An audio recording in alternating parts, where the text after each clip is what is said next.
बांग्लादेश में बड़ा खेल हो चुका है और अब हिसाब चुकता होने जा रहा है। वो मोहम्मद यूनुस, जिसे जिहादी नेटवर्क का मोहरा बनाकर भारत विरोधी साजिशें रची जा रही थी, अब उसी यूनुस को बांग्लादेश की आर्मी ने उसी के घर में उसकी औकात दिखा दी है। जी हां, शेख हसीना वापस आ रही है। वही शेख हसीना जो भारत की दोस्त है, जो कट्टरपंथियों के लिए काल है और जिनकी सरकार को गिराने की चाल 9 महीने पहले चली गई थी।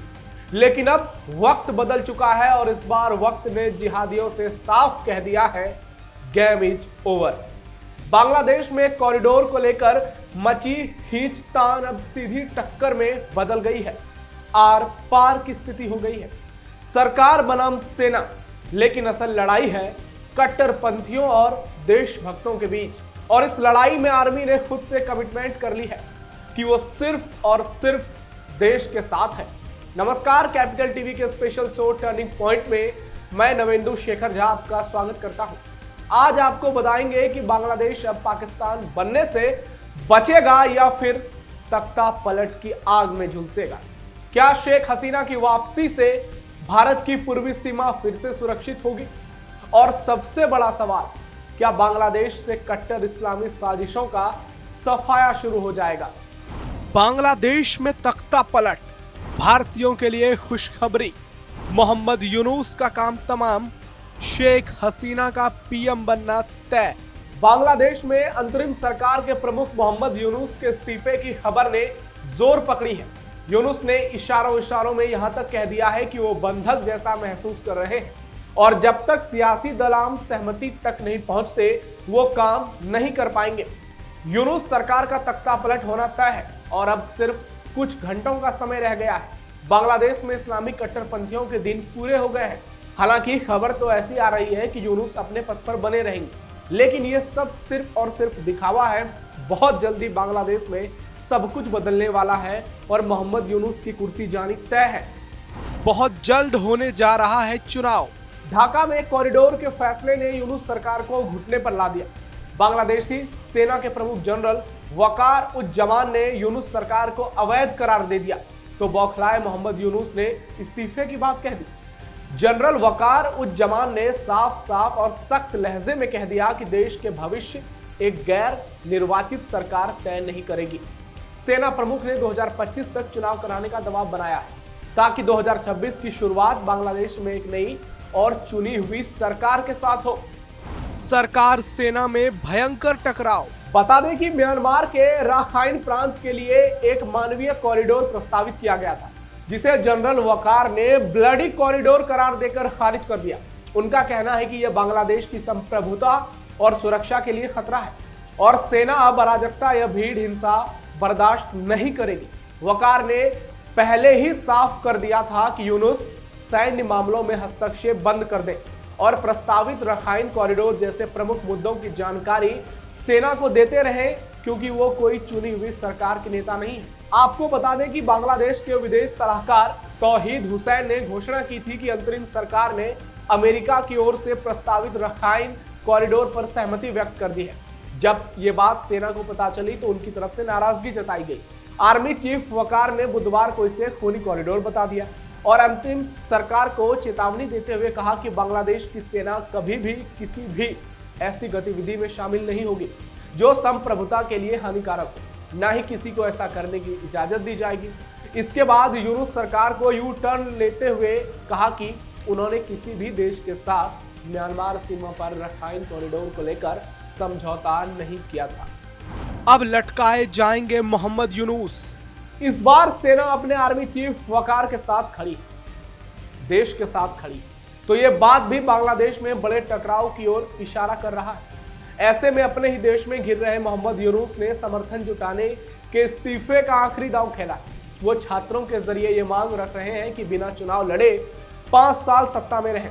हालांकि अब पानी सिर से ऊपर चला गया है, लेकिन देखना दिलचस्प होगा कि क्या यूनुस के साथ कोई बड़ा खेला होने से वो बच जाते हैं, क्योंकि कहा यह जा रहा है कि वो फ्रांस भागने वाले हैं, जहां उसने बहुत महंगे घर खरीदे हैं। लेकिन बांग्लादेश के देशभक्त लोग इस जिहादी को ऐसे छोड़ने वाले नहीं है। वो यूनुस को माफ नहीं करेंगे। यूनुस से पूरा हिसाब लिया जाएगा और सेना यूनुस को कड़ी सजा भी दे सकती है।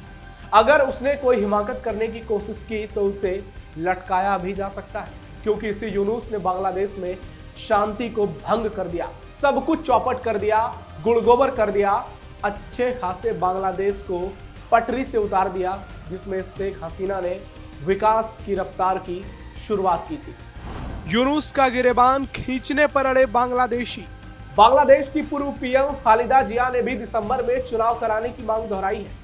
खालिदा जिया की बांग्लादेशी नेशनलिस्ट पार्टी ने बीएनपी ने चेतावनी दी है कि अगर सरकार जल्द चुनावी रोड मैप तैयार कर इसकी सार्वजनिक घोषणा नहीं करेगी तो उनका सरकार के साथ सहयोग जारी रखना मुश्किल हो जाएगा।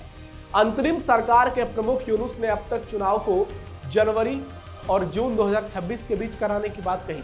सेना इसे दिसंबर 2025 से आगे खींचने को लेकर नाराज है।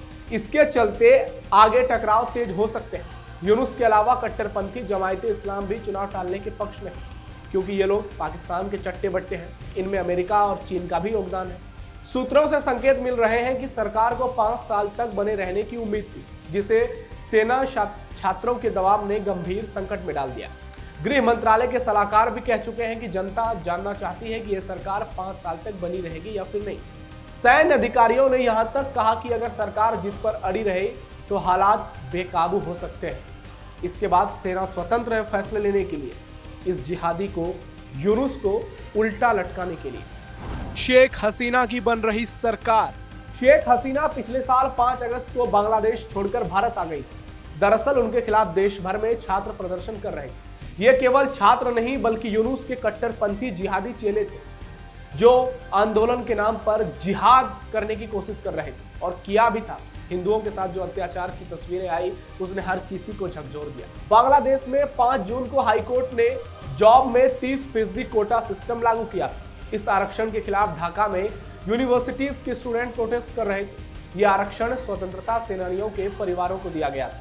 हालांकि शेख हसीना सरकार ने इसे बाद में खत्म कर दिया, लेकिन इसके बाद छात्र उनके इस्तीफे की मांग को लेकर विरोध प्रदर्शन करने लगे। बड़ी संख्या में छात्र और आम लोग हसीना और उनकी सरकार के खिलाफ सड़क पर उतर आए। ये सभी जिहादी थे, जिनका मकसद था शेख हसीना को हटाना। इस प्रोटेस्ट के 2 महीने बाद 5 अगस्त को उन्होंने पीएम पद से इस्तीफा दे दिया। इसके बाद अंतरिम सरकार की स्थापना हुई और बांग्लादेश में मोहम्मद यूनुस का राज आ गया। बांग्लादेश में कई लोग चाहते हैं कि शेख हसीना की वापसी हो जाए और अंदर की खबर है कि जल्द ही शेख हसीना की बांग्लादेश में वापसी हो सकती है।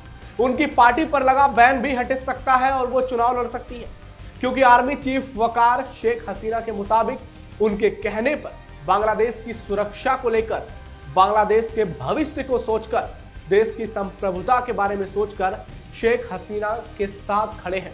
पर्दे के पीछे बहुत बड़ी तैयारी चल रही है और पूरी संभावना है कि जैसे ही यूनुस सरकार गिरेगी, बांग्लादेश में चुनाव होगा और शेख हसीना दोबारा पीएम बनेंगी।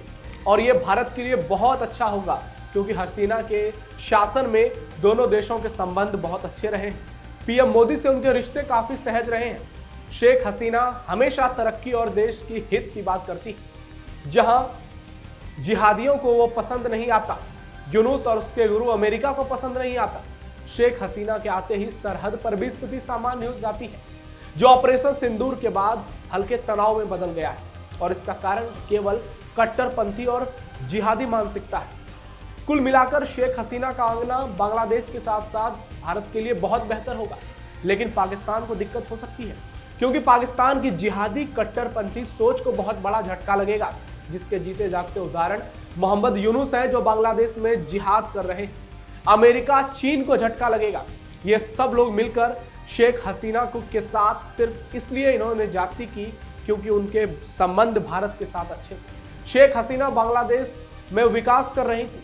वो बांग्लादेश को गरीबी से बाहर निकालने के लिए कड़े फैसले ले रही थी। वहां उनकी जो रणनीति थी वो लोगों के हित में थी। भारत के साथ संबंध बहुत शानदार थे और भारत भी बांग्लादेश को बहुत मदद कर रहा था। लेकिन ये बात जिहादियों को, कट्टरपंथियों को बिल्कुल पसंद नहीं थी और इसी कारण पाकिस्तान ने अमेरिका के साथ देते हुए चीन का भी साथ लिया और सब ने मिलकर मोहम्मद यूनुस को खड़ा किया।